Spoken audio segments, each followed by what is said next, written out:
ဂျပန်နိုင်ငံမှာလိင်တူဆုံတွဲတွေအတွက်တရားဝင်အတိမတ်ပြုမှုချက်ထွင်လိုက်တဲ့တမိုင်းဝင်ခြေလှမ်းတစ်ခုအကြောင်းဝေမျှပေးခြင်းပါတယ်။ဂျပန်အစိုးရဟာတန်းတူညီမျှဟွန်းအတွက်တမိုင်းဝင်ခြေလှမ်းတစ်ရပ်အဖြစ်လိင်တူအိမ်တောင်ဖက်များအားတကယ်အိမ်တောင်ဖက်များအဖြစ်အတိအမှတ်ပြုဟန်ကြေညာလိုက်ပါပြီ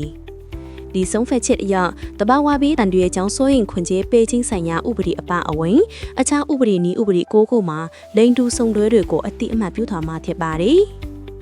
ဒီနောက်ဆုံးဖြတ်ချက်ဟာမကြသေးခင်ကဖြစ်ပေါ်ခဲ့တဲ့အရေးကြီးတဲ့အဖြစ်အပျက်တစ်ခုကိုလိုက်နာဆောင်ရွက်တာပါ။ဒါဟာ2024ခုနှစ်မလာကထုတ်ပြန်ခဲ့တဲ့တရားရုံးချုပ်ရဲ့တမိုင်းဝင်အဆုံးဖြတ်ကိုလိုက်နာခြင်းဖြစ်ပါတယ်။အဲ့ဒီအချိန်တုန်းကတရားရုံးချုပ်က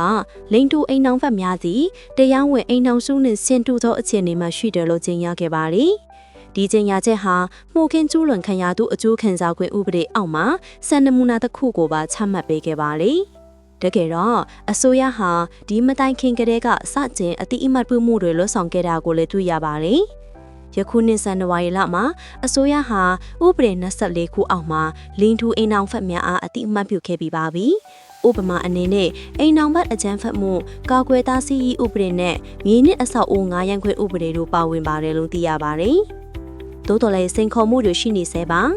ဂျပန်နိုင်ငံဟာအခွန်ကောက်ခံရေးနဲ့လူမှုဖူလုံရေးဆိုင်ရာဥပဒေများအပါအဝင်ဥပဒေရရက်မှာလိင်တူဆုံတွဲတွေကိုအပြည့်အဝအတိအမှတ်ပြုဖို့ဆက်လက်ရင်းဆန်နေသေးပါဒါကြောင့်နိုင်ငံတွင်းလိင်တူအိမ်အောင်ပြုခွင့်အပြည့်အဝရရှိရေးကြိုးပမ်းမှုတွေကတော့လိုအပ်နေသေးဖြစ်ပါတယ်ဒီနောက်ဆုံးဖြတ်ချက်ဟာဂျပန်နိုင်ငံရဲ့ဥပဒေရေးအခြေအနေမှာတဖြည်းဖြည်းချင်းတိုးဆောင်အတိတ်ပဲရရှိတဲ့အပြောင်းလဲတစ်ခုဖြစ်နေပြီဆိုတာကိုညွှန်ပြနေပါတယ်တနိုင်ငံလုံးအတိုက်အတာနဲ့တန်းတူညီမျှမှုအထက်လူထုထောက်ခံမှုတွေတိုးပွားလာချိန်မှာ